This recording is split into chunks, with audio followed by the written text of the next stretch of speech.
आज हम लोग करने वाले हैं एक्सरसाइज 3.1 चैप्टर नंबर 3 जिसका नाम है मैट्रिसेस क्लास 12th का। ठीक है, क्वेश्चन नंबर हम लोग करेंगे, मैंने तुमको शायद बता दिया लेकिन दोबारा बता देता हूँ, 6। ठीक है, इसमें क्या कहा गया है क्वेश्चन नंबर 6 में, find the value of x y z. इसमें 3 सवाल हैं, मैं तुमको 2 सवाल बना के बताऊंगा जो कि मुझको लग रहा है कि कॉम्प्लिकेटेड है। जैसे ये वाला 2 नहीं भाई, एक सबसे ज़्यादा कॉम्प्लिकेटेड वाला ये वाला समझा देता हूँ और बाकी फिर तुम लोग खुद से बना लेना। ठीक है ना, बहुत ही ज़्यादा आसान है भाई। देखो, मैं वही सवाल तुमको खुद से बनाने के लिए कहता हूँ जो कि बहुत ही ज़्यादा आसान होते हैं। बाकी मैं और जो सवाल होंगे ना, जो मान लो कि मैंने तुमको बोला होमवर्क दिया, उसका मैं शॉर्ट बना के खटक से उसका भाई सब सॉल्यूशन तुमको खटक तरीके से करके बता दूंगा। डिटेल में नहीं समझाऊंगा, शॉर्ट बना के, शॉर्ट्स यूट्यूब शॉर्ट्स बना के उसको मैं तुम्हें डाल दूंगा ताकि तुम लोग सॉल्यूशन एटलीस्ट अपना मैच कर पाओ कि हाँ हमने मेथड जो इस्तेमाल किया वो सही है कि नहीं है। वैसे एक ही मेथड है भाई, वही घिसा पिता मेथड है, उसी को भाई तीनों क्वेश्चन में लगाना है और आराम से आंसर आएगा। तीनों question same to same method लगेगा, कोई भी मतलब एक्स्ट्रा चीज़ नहीं लगेगी। तो शुरू करते हैं। मैं यहाँ पे क्वेश्चन नंबर 3 डायरेक्ट करता हूँ। 3 वाला तुमको देखने में आसान लग रहा है लेकिन देखो एक्स जेड और वाई जेड, या फिर तुम कहो तो ये वाला भी समझा सकता हूँ। वैसे मेरे हिसाब से ना ये वाला बहुत ज़्यादा आसान लग रहा है मेरे को और ये वाला बहुत ज़्यादा आसान है। 20 वाला जो है ना वो काफ़ी ज़्यादा मुश्किल लग रहा है। मुश्किल इसलिए कि भाई काफ़ी ज़्यादा मुश्किल तो नहीं है लेकिन इन दोनों के से थोड़ा कॉम्प्लिकेटेड है क्योंकि इसमें मल्टीप्लाई में भी है और प्लस में भी, इधर भी प्लस इधर भी प्लस। देखो पहली बात ना, मैट्रिक्स के इक्वल होने का एक रूल होता है जो कि तुम्हारे एनसीईआरटी में साफ साफ लिखा है। एनसीईआरटी अगर रीड करोगे तुमको वहाँ पे मिल जाएगा। मेरे पास इतना टाइम नहीं है कि मैं तुमको एनसीईआरटी पढ़वाता फिरूँ, ठीक है ना। तो फालतू का टाइम पास ना करते हुए देख लेते हैं। तो इस सवाल को बनाना शुरू करते हैं। मैं टाइमर लगा देता हूँ ताकि मैं देखूँ कि कितनी देर में मैं ये सवाल बनाता हूँ, समझाता हूँ। तो यहाँ पे हमको करना क्या है, बेसिकली सवाल पहले उतार लिया जाए और x प्लस वाई 2। देखो मैट्रिक्स का एक रूल होता है और वो रूल मैं तुमको अभी समझाऊंगा, रुक जाओ।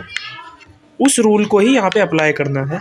रूल क्या है कि अगर 2 मैट्रिक्स इक्वल होता है ना, अगर हम लोग कह रहे हैं कि 2 मैट्रिक्स इक्वल है, अगर मैंने कहा कि मान लो फलाना एक मैट्रिक्स है और फलाना एक मैट्रिक्स है, दोनों इक्वल हैं, तो उसका हर एक एलिमेंट दूसरे वाले एलिमेंट के करस्पॉन्डिंग एलिमेंट के इक्वल होगा। जैसे कि मैं तुमको बताता हूँ, जैसे कॉन्ग्रुएंसी हमने पढ़ा है ना, congruent triangle.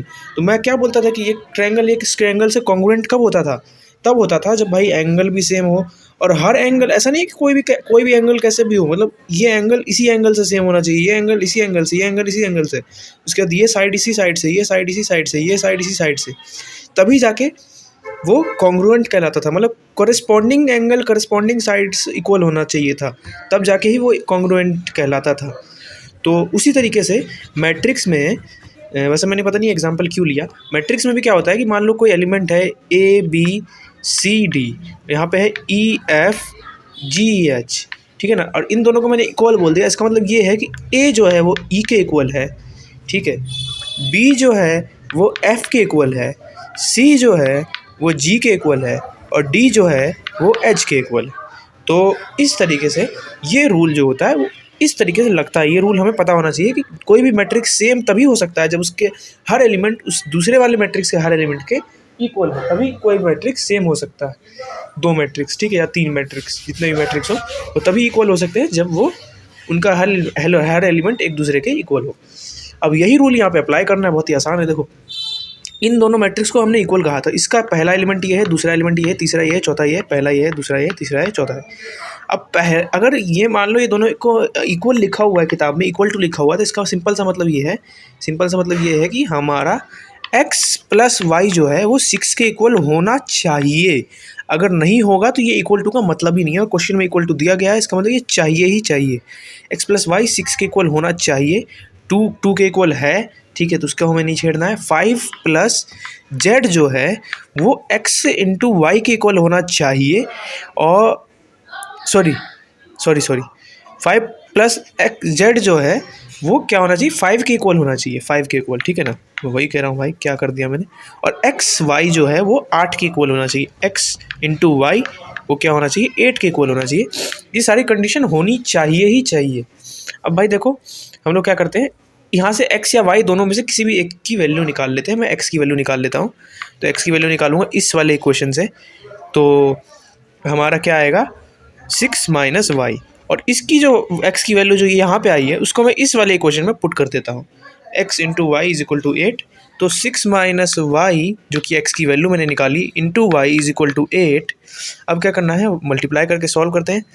6y minus y square is equal to 8। अब ये भाई क्वाड्रेटिक इक्वेशन आ गया, इसको सॉल्व करना पड़ेगा।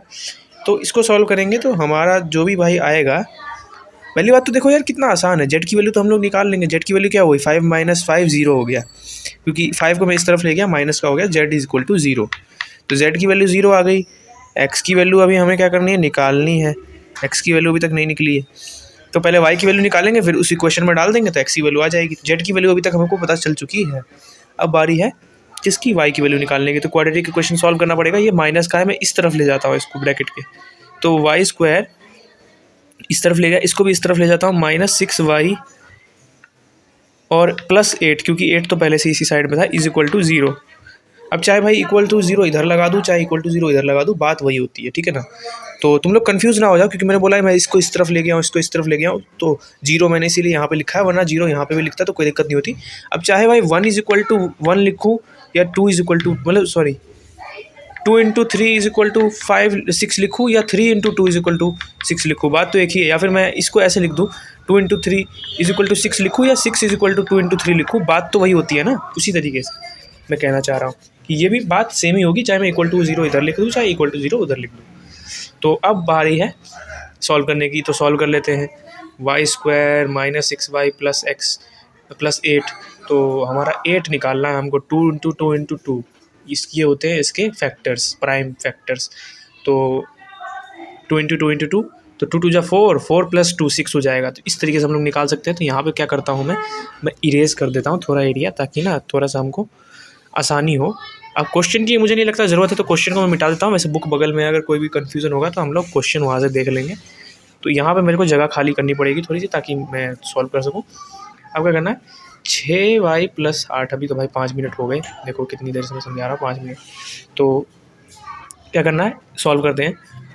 वाई स्क्वायर माइनस का साइन अंदर रहने देंगे, और उसके बाद 2 इंटू 2 इंटू 2, तो 2 2 जा 4 प्लस 2 6 करूँगा, इस तरीके से बनाएंगे। तो 4y प्लस 2y, ये हो गया हमारा क्या, प्लस 8 इज इक्वल टू 0। तो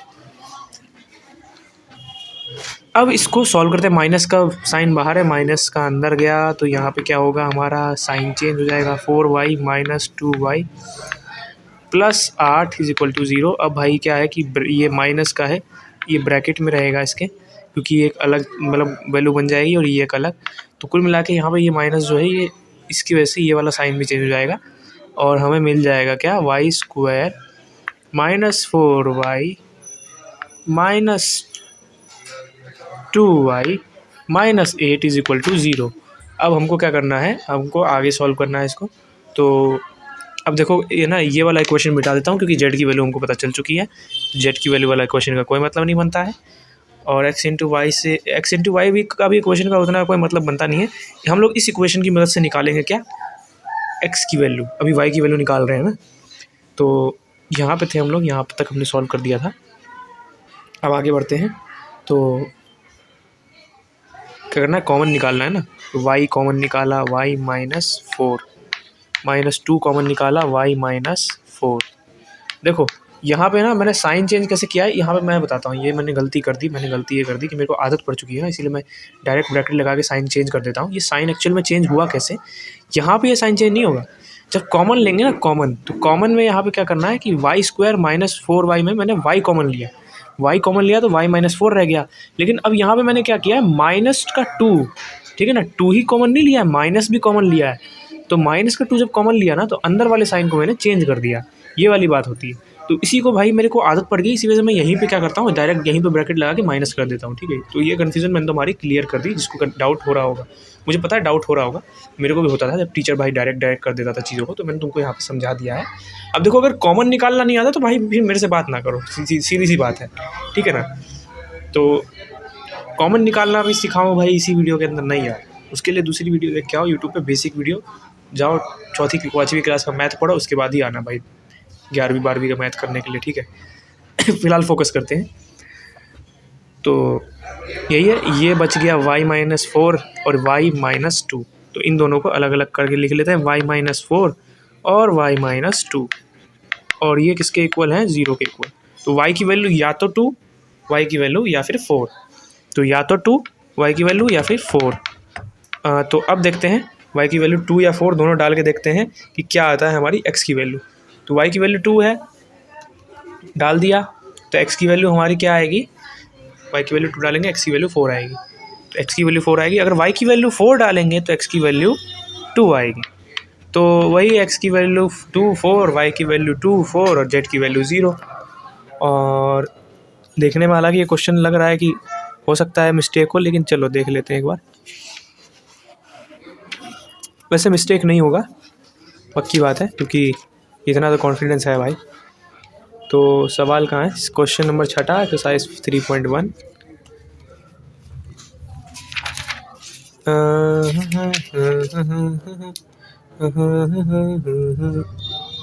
ये देखो, ठीक है ना, क्या है यहाँ पे, या तो x की वैल्यू 4 या फिर y की वैल्यू 2 और z की वैल्यू 0, या फिर x की वैल्यू 2 y की वैल्यू 4 और z की वैल्यू 0।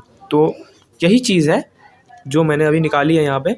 बस इन्होंने अलग अलग लाइन में लिख दिया, मैंने कॉमा लगा लगा के लिख दिया है। बात वही कहना चाह रहे हैं ये लोग, ठीक है। अब चाहे तुम लोग इसको मेरी तरह लिख दो या फिर इनकी तरह लिख दो, बात वही है, ठीक है ना। तो यहीं पे हमारा आंसर हो जाता है ख़त्म। जेड की वैल्यू तो फिक्स रहेगी, क्योंकि जेड की वैल्यू तो 0 आई थी ना हमारी डायरेक्ट, इसीलिए कोई दिक्कत की बात नहीं है। लेकिन एक्स वाई वाले में दो वैल्यू आ रही थी, इस वजह से यहाँ पे मैंने दोनों वैल्यू मेरे आंसर में भी 2 वैल्यू आ रही है, और यहाँ पे भी भाई आंसर में 2 वैल्यू ही आनी चाहिए। तो यहाँ पे ये क्वेश्चन काफ़ी ज़्यादा आसान था, और इस तरीके से ये क्वेश्चन हो भी गया। और एक्चुअल में ये जो सेकंड वाला क्वेश्चन था ये हार्ड था बाकी सबसे। तो मुझे ये फील ज़रूर करोगे कि बाकी सारे क्वेश्चन ज़्यादा आसान होंगे, देख लेना, तुम्हें मैं गारंटी देता हूँ। बाकी सारे क्वेश्चन सॉल्व करके देखना, बहुत आसान होंगे। ये वाला क्वेश्चन थोड़ा सा हार्ड था, और इसीलिए मैंने हार्ड वाला ही करवा दिया, क्योंकि भाई कुछ लोगों को रहता है कि भाई हार्ड वाला टीचर का ही नहीं करा रहा, आसान वाला करा के चला जाता है और हार्ड वाला होमवर्क में दे देता है। तो ऐसा कुछ नहीं हो रहा भाई, हार्ड वाला बना दिया है, आसान वाला तुम खुद से बना लेना। बाकी शॉर्ट वीडियोस बना के मैं ज़रूर डालूंगा वीडियो, ताकि तुम लोगों को डाउट ना रहे। तो शॉर्ट बना के इसका सॉल्यूशन मैं डाल जरूर दूंगा, लिंक दे दूंगा, ठीक है ना। तो इसी के साथ हमारा ये वीडियो यहाँ पे हो जाता है ख़त्म।